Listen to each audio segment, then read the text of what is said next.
That was the last day I saw my dog. I was in uniform, said goodbye to him at the kennel.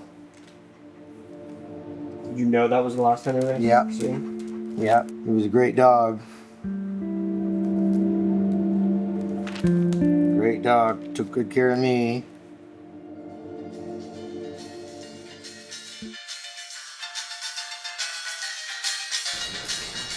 Come on, Keith. Let's go. Let's go. Good. All right, let's go. Come on. Come on. You wanna go for a walk? I was born in Orange, California. Actually spent most of my life there. Starting at about age 13, I used to go to the beach all the time. I was a surfer boy, skateboarder. Yeah, not a bad place to be, you know. I'm still a beach bum.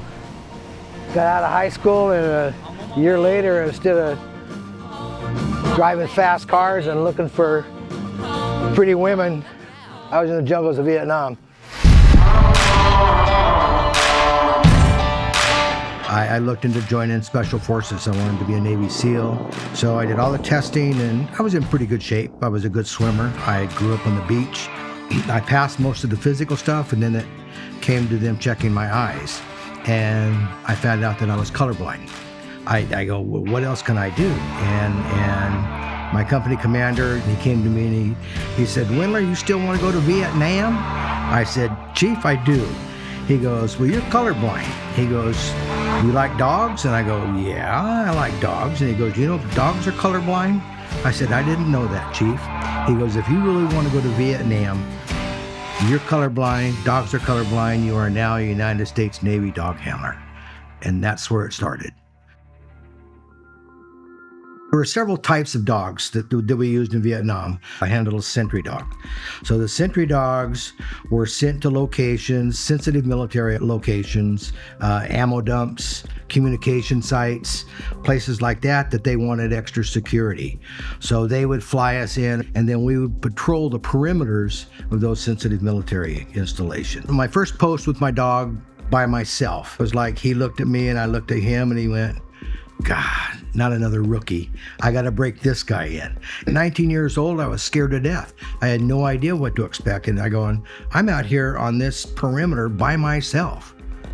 But then I look down and I go, I got him. And that's all I needed to know. Because he'd look at me and he'd go, I got you. Just follow my lead. This was my dog, Otto. This was the group that I served with in 69 and 70. So I am right here. 19 years old.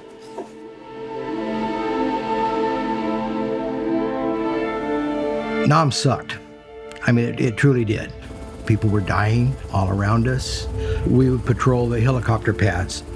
When the helicopters would come in, we would patrol that area where the choppers were coming in and bringing in the wounded soldiers. And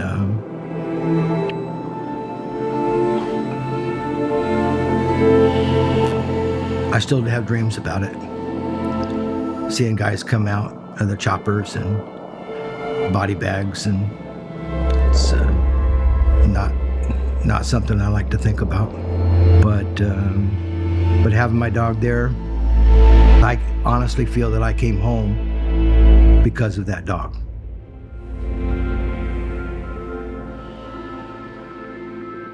When it started getting close to my year to get out, I started asking about what was going to happen to my dog.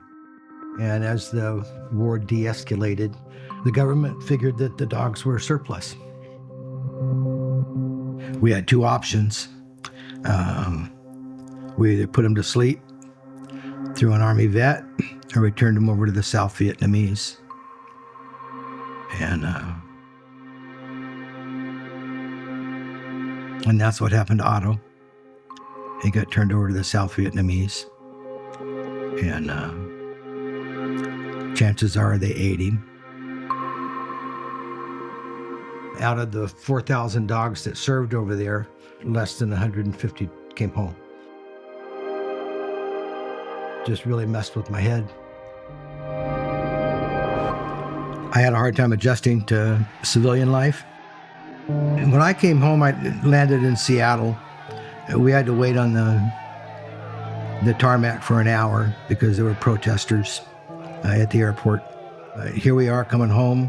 Everybody was excited about being home, but that's not the welcome home that we were expecting. Shortly after that, my brother joined the Navy to follow in my footsteps. He was in San Diego on a weekend. My brother was sitting on the beach, and he heard his buddy. My brother jumped in the water and tried to help his friend out. He was stuck in a riptide, and by the time the lifeguards got there, they got to Ryan, but my brother got caught in a riptide and paid the ultimate sacrifice trying to save somebody. And it was devastating. Things was just starting to get halfway decent for me. I was starting to feel that I had a purpose. I was working with dogs again, and then I lost my brother. It's devastating.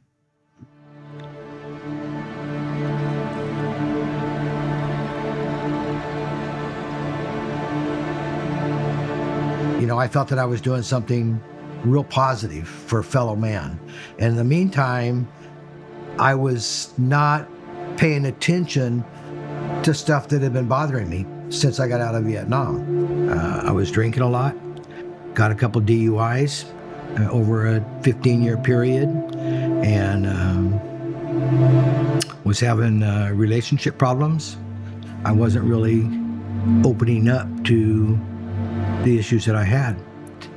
It was an excuse to hide and say, well, I'm doing a good thing and I'm going to go to work tomorrow morning and I'm going to help somebody. And it was all bullshit. You know, I was lying to myself.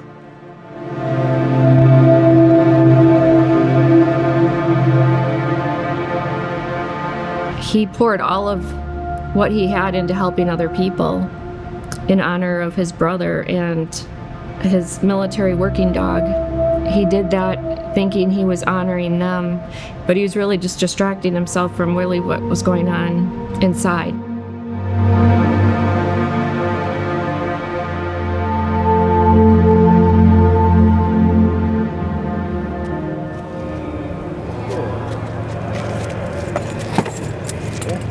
Say hi.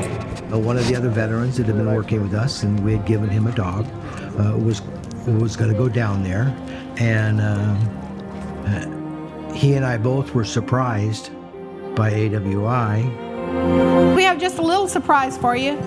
The American Warrior Initiative, because of the great donations of Fairway Independent Mortgage Corporation, wants to sponsor a service dog for you from Custom Canines.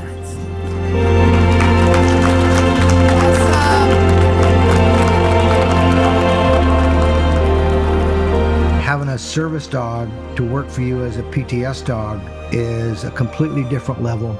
And so I've had Anki now for almost 11 years. She's been my guardian angel. She's been taking care of me ever since. As she's getting ready to retire, Nicole realized that I needed a new dog. Unfortunately, Aki's getting older and she is having to retire, and we've placed him with a new dog, Otto, who he found out was also being sponsored by American Warrior Initiative a little while ago, and it's amazing. He named that dog Otto in honor of his military working dog that he had in Vietnam.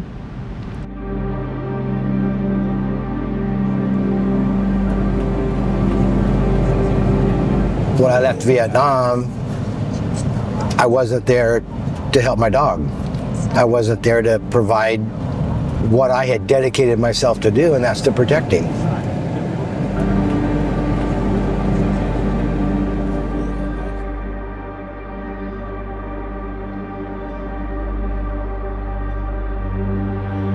The whole thing behind this wall that you see this soldier standing through, he's got his dog on this side, so this is his comfort zone, this is his safe zone.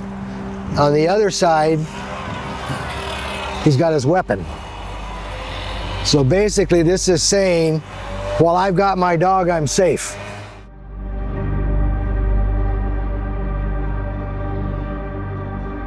So this is my dog.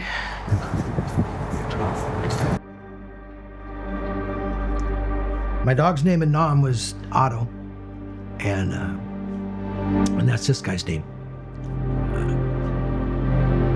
In honor of that dog that saved my life there, and now between these two dogs, they're making sure I can continue to move forward. So.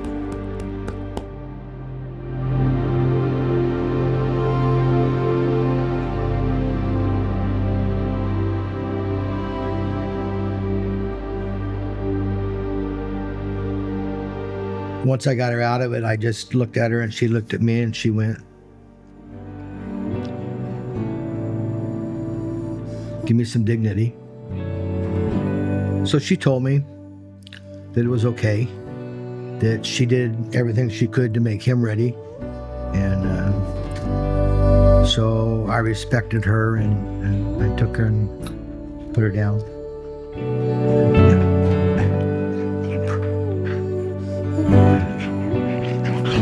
Sensing her emotion. Yeah. Right.